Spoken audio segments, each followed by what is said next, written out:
Hey everyone, this is Gary Varner and welcome to Renegade Reason. With Trump's inauguration being tomorrow, I thought I would do a little bit of a video on one of the big, pretty much probably one of the first things that's going to be fought about in Congress once he becomes president. And that would be none other than healthcare. Since, nobody's wanting to talk about that whole golden shower thing anymore because, CNN kind of looked foolish and stuff like that. So we're not going to talk about that. We've dropped the Russians. That's no longer a thing. So let's move on to this article here. Cancer survivor who once opposed federal health law challenges Ryan on its appeal. So this was written by Amy Goldstein. This post has been updated. The distance between health policy ideology and life-or-death health care narrowed to a few feet at a nationally televised town hall meeting this week when a small businessman from Arizona stood up and faced House Speaker Paul D. Ryan. Just like you, I was a Republican. Jeff Jeans began, standing on the stage. The Wisconsin congressman broke into a grin as Jeans said he had volunteered in 2 Republican presidential campaigns and opposed the Affordable Care Act, so much that he had told his wife he'd close his business before complying with the health care law. But that, he said, was before he was diagnosed with a very curable cancer and told that if left untreated, he had perhaps 6 weeks to live. Only because of an early Affordable Care Act program. Just going to stop and add this really quick. Early Affordable Care Act program means something that they had before they actually put it on the national market, so you'd buy it and think it was a good thing. But it doesn't actually exist anymore, but we're going to, just kind of brush past that. Anyway, moving on. Only because of an early Affordable Care Act program that offered coverage to people with pre-existing medical problems, Jean said, I am standing here today. Now watch this. This is just great. The speaker's smile vanished, his brow furrowed. Why would you repeal the Affordable Care Act without a replacement? I want to thank President Obama from the bottom of my heart because I would be dead if it weren't for him. Paul Ryan had been got. He had been got, I say. Well, that's not what happened. In fact, if you notice the gap in the middle of this thing, you'll find that there was a video of what Paul Ryan said to the guy, but it's not there anymore. And the reason is because when you watch it, Paul Ryan doesn't look quite like such the jackass. And to prove it, here's the video. I was a Republican and I worked for the Reagan and Bush campaigns. Just like you, I was opposed to the Affordable Care Act. When it was passed, I told my wife we would close our business before I complied with this law. Then, at 49, I was given 6 weeks to live. I won't say anything. I'll withhold my mouth talking thing for the moment. 3 times the cost of my treatments, which was rejected. They required an insurance card. Thanks to the Affordable Care Act, I'm standing here today alive. Being both a small business person and someone with pre-existing conditions, I rely on the Affordable Care Act to be able to purchase my own insurance.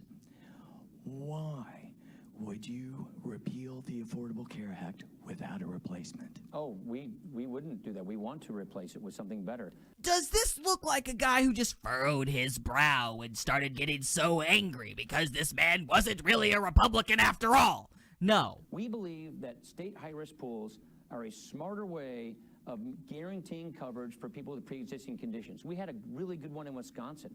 Utah had a great one. I was talking with a congresswoman from Washington today who was telling me how good their state high-risk pool is. What I mean when I say this is about 8% of all the people under 65 have that kind of pre-existing condition. My mother-in-law, cancer, she had melanoma in her 20s, breast cancer in her 50s, ovarian cancer in her 60s. People just have these things. And we don't want people to go poor or bankrupt because this thing happens to them. So we obviously want to have a system where they can get affordable coverage without going bankrupt because they get sick. But we can do that without destroying the rest of the healthcare system for everybody else. That's the point I'm trying to make. What we should have done was fix what was broken in healthcare without breaking what was working in healthcare, and that's what, unfortunately, ObamaCare did. First of all, let me just start off by saying that is a far cry from somebody who is angry because he'd been had. I mean, it's a guy answering a question. It's not a huge deal. I'm sure he anticipated somebody saying something like that at some point. But, to read the article, you would think, oh my gosh, this was just one of those big gotcha moments, when it really was kind of a standard question. All right, so let's go ahead and continue to read the article just to see what he has to say after this. Just several hours after the House voted mostly along party lines Friday on a budget measure intended as the first step toward repeal, Jeans, 54, elaborated in an interview on his medical and financial crisis. He had lost his health benefits, he told the Washington Post, when a company for which he had moved to Arizona filed for bankruptcy. Soon after, in early 2012, he was diagnosed with throat cancer with a tumor on his vocal cords so large that he could not speak. He offered to pay cash for the $30,000 treatment, but a cancer center near his Sedona home said he needed to produce either an insurance card or $1 million deposit. I don't believe that part, because the guy says in his account he offered to pay 3 times the amount. We find here in the article that 3 times the amount would have been $30,000. Now, I don't know if this is some kind of typo or what, but I'm immediately suspicious that he actually had to produce $1 million deposit. But let's just say, for argument's sake, that the guy's telling the truth. The only reason that it would have been that kind of a surgery, some kind of simple throat surgery like that, I mean, simple compared to, curing cancer standards goes, but some kind of surgery like that would have been $1 million, was because at the time, back in 2012, insurance companies were kind of panicking because they knew Obamacare was showing up and that would have skyrocketed the prices. He could not. So Gene was instead hospitalized for 2 weeks in an intensive care unit to receive steroid treatments to try and shrink the tumor. On April 1st of that year, he recounted his wife bought an insurance policy for both of them through the Affordable Care Act's pre-existing condition insurance plan. Now, here's that part we were talking about before, a temporary program the law created before its insurance marketplace began. That day, his cancer treatments began. It was around that time that he left the Republican Party and created a Facebook page, Obamacare Saved My Life. It now has 1,300 followers around the country. During a few minutes of the televised exchange between Jeans and Ryan on Thursday, the House Speaker did not relent on his policy ideas. Rather than requiring workers at small businesses to help shoulder the burden of covering people needing expensive care, he said it would be better for states to create a high-risk pool designed solely for those individuals. We want more choices, lower prices, more competition, no monopolies, Ryan told Jeans. That's what we want to replace it with, and that's what we're working on. The lawmaker assured Jeans that Republicans would not repeal the law without creating something new in its stead. We want to replace it with something better. After the event, Jeans said Ryan made a point of speaking with him. The businessman didn't say at the time that he thinks the high-risk pools would not have worked in the past and that they would have had too little funding under legislation previously proposed by Representative Tom Price, the Georgia Republican whom President-elect Donald Trump picked to be his first Health and Human Services Secretary, that son of a bitch.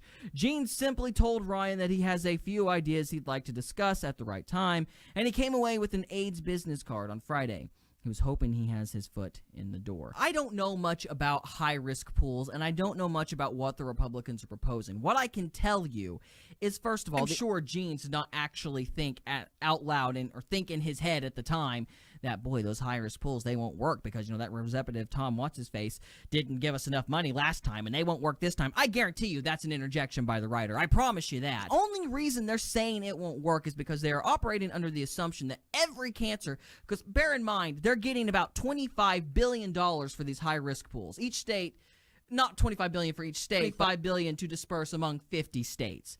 And the only reason they're saying that's not enough is because they think that every cancer victim or cancer patient is going to apply for this government care. But the thing is, insurance companies don't drop people if they get cancer, but they previously had the policy in the first place. What they do is they won't pick you up if you get cancer and then decide to buy the insurance after the fact. That's the problem. Now, the Republicans are basically saying, look, we don't want these insurance companies and we don't want everybody in the society to basically have to pay for everybody with cancer's treatment, but we don't want somebody who gets caught off guard to be completely screwed. So we're going to create a pool. Now, the idea is you're still going to get your own private health care insurance. And let's just make a side note here. Even if there was some insurance company out there that would do that, the whole idea behind competition among the states, which is another aspect that was not talked about much here in this article, but is a very important part of the Trump's healthcare plan, is the thing about competition is that they will create insurance policies that are more beneficial for you. So a insurance company that won't actually pay for your surgery if you have cancer, even though you bought it before, will not last very long compared to the 50 insurance companies that will cover your cancer treatment if you end up getting cancer in the future. The only thing that you have to worry about is if you don't have health care and then for whatever reason you get cancer or you're caught off guard, which I think is fair. I have no idea why that wouldn't be fair. The whole reason I picked this article and the whole reason I wanted to talk about this is because this was not really about discussing policy. This was about scaring people. This article was, the way it was written, the way things went down, was more about scaring you into thinking that you're going to lose your insurance right away and it's the end of the world. This is that fear-mongering that the liberals are so good at. And can we just do ourselves a favor over the next 4 years? I guess this is really my point. Let's just do ourselves a favor. Can we not believe these people every freaking time they say some random bullcrap? For 8 years, we put up with them basically lying about Bush constantly, and we believed it every time. Can we do ourselves a favor and actually not believe them when they say this sort of thing? The Republicans may be cowards. I'm sorry, the Republicans may be cowards. They may be horrible politicians, but they are not these malicious monsters that want to take your health care and rape your women and throw grannies off a cliff. They're not inhuman monsters. They are politicians with policies that people are going to debate. And can we just give people some credit here and go, that's a good idea. That's a bad idea. I don't like everything Trump does. I think the man's kind of an idiot, but I do not think he is some sort of malicious monster that wants to steal your insurance and steal your livelihood and rape your daughters. This, in conjunction with the golden shower thing, with the he's an illegitimate president, with all this crap that they're doing, it's just to paint the man up as inhuman, and he's not inhuman. He may be an egotistical maniac, but he's not inhuman. And let's just look at these people's policies, see what they have to say, see if we like the ideas or not. Just give them the chance to explain what the hell they're going to do, and then decide if we agree with it. I know that's a crazy idea, but let's just not assume people are monsters just because they're Republicans. That would be really helpful. Okay?